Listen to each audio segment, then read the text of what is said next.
my example of my show don't tell was really interesting because in the little film that we made in Venezuela, we didn't come back and design a voiceover that said New Brunswick needs to invest in a Sistema program because it's going to help our kids. We didn't do that. We showed another community's kids with smiles on their faces, and we saw them in action with high level of playing of classical music in an environment you wouldn't expect to be thriving as a classical music scene, the barrios of surrounding Caracas. And so we showed the emotional impact of the opportunity. And when people looked at it, they're like, well, why can't our kids have the same opportunity? Why can't our kids have the same smiles and the same sense of purpose? So there's power in showing and not telling.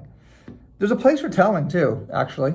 But a practice that we try to do in making our documentaries is to do as little telling as possible.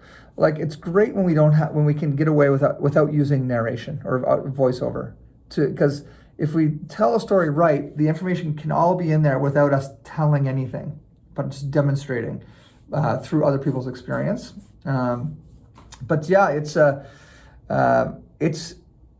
in many cases a better way to get people to listen and understand by showing them something instead of telling. It's the way our psyches work. People like to learn. Yeah. They don't necessarily like to be taught. It's just one of those things.